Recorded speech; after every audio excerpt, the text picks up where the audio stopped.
ഗവൺമെന്റിലേക്ക് പോയിട്ട് ഗവൺമെന്റിൽ പെൻഡിങ് ആണോ? സാർ അതിന്റെ അതൊന്നും ഒരു ഇത് പറഞ്ഞോട്ടെ, 26-27 പ്രപ്പോസലാണ് പോയി എന്ന് പറയുന്നത്.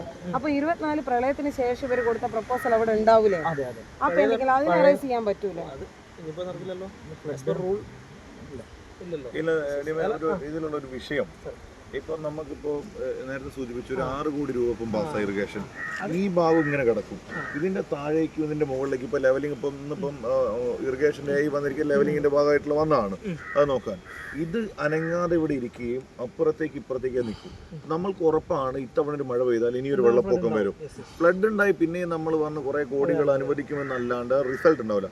അടിയന്തരമായി നമ്മൾക്ക് ദുരിതാശ്വാസ നിധിയിൽ നിന്നോ അല്ലെങ്കിൽ ഫ്ലഡ് റിലീഫിൽ നിന്നോ ഇത്തവണ ഇവിടുത്തെ ചളി മാറ്റം ചെയ്യാൻ എന്താണ് നമുക്ക് ചെയ്യാൻ കഴിയുക? ഇത് മാറ്റിയിട്ടില്ലെങ്കിൽ ഞാൻ പറഞ്ഞു, ഞാൻ മെനയാന്ന് വന്നപ്പോൾ ഇവിടെ ഫുള്ള് ഗ്രൗണ്ടാണ്. ഈ ഗ്രൗണ്ടാണ് ഇവിടെ ആയിട്ടാണ് ഇപ്പൊ മഴ പെയ്തിട്ട് മാത്രം വെള്ളം നിൽക്കുക, ഫുൾ ഗ്രൗണ്ടായി കിടക്കുകയാണ്. ഈ മണ്ണ് അടിയന്തരമായി റിമൂവ് ചെയ്തിട്ടില്ലെങ്കിൽ 4 പഞ്ചായത്ത് ഇനിയും വെള്ളത്തിലേക്ക് പോകും. അപ്പോൾ നമ്മൾ വീണ്ടും അവിടെ പോകേണ്ടി വരും, അവരോട് ഞങ്ങൾ ഫണ്ട് പ്രഖ്യാപിക്കുന്നു പറയേണ്ടി വരും. എന്നല്ലാണ്ട് ശാശ്വതമായ പരിഹാരം ഉണ്ടാകണമെങ്കിൽ ഇതിനെന്തെങ്കിലും ചെയ്തേ പറ്റൂ.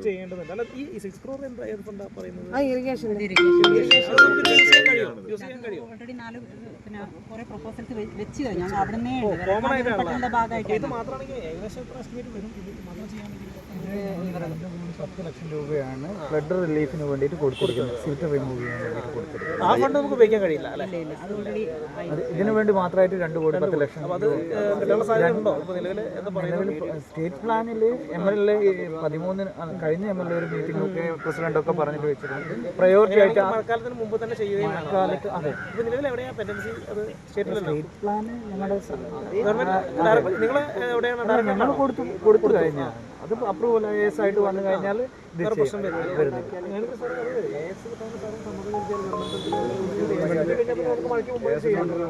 കിട്ടാൻ ഈ ശരി ഷോർട്ട് ടൈമിൽ നടക്കുമെന്നുള്ളത് തോന്നുന്നത്. നമുക്ക് വേറെ ഏതെങ്കിലും ദുരിതാശ്വാസ നിധി ഇപ്പൊ ADM ഇവിടുത്തെ ഒരു 4 പഞ്ചായത്തിന്റെ ഒരു സാഹചര്യം ഇത്തരം ഒരു ദുരിതപൂർണ്ണമായിട്ടുള്ള സാഹചര്യമാണ്. അപ്പൊ അതിലിപ്പം 2 AEമാരെയും എന്തായാലും അങ്ങ് ഈ തിരക്കിനിടയിൽ ഇപ്പൊ ഇന്നലെ കാസർഗോഡാണെന്ന് കുറെ മീറ്റിംഗ് ഉണ്ടായിട്ട് കോഴിക്കോട് നമ്മളുടെ ഒരു വിഷയം ഉണ്ടായിട്ടാണ് ADM വന്നത്. കളക്ടർ കഴിഞ്ഞാൽ പിന്നെ ആ ഉത്തരവാദിത്വം കളക്ടർ ലീവാണ്, ഉത്തരവാദിത്വം അദ്ദേഹത്തിനാണ്. ആ ഉത്തരവാദിത്തത്തിനിടയിൽ ഇങ്ങോട്ട് വന്നതിന് അങ്ങോട്ട് പ്രത്യേകം ഞങ്ങൾ കടപ്പെട്ടിരിക്കുന്നു. 2 AEമാരും സമയബന്ധിതമായിട്ട് തന്നെ എത്തി. പക്ഷെ നമുക്ക് ഇവിടെ ഇത്തവണ ഈ നാട്ടുകാർക്ക് റിസൾട്ട് ഉണ്ടായിട്ടില്ലെങ്കിൽ നമുക്ക് വലിയ പ്രയാസമാണ്. അതാണ് ഞാൻ ചോദിക്കുന്നതാണ്. ഇവിടെയുള്ള ഈ ഭാഗത്തുള്ള ഇത് മാത്രം മാറ്റി കഴിഞ്ഞാൽ തന്നെ ഒരു പരിധി വരെ ശാസ്ത്രീയമാവില്ല.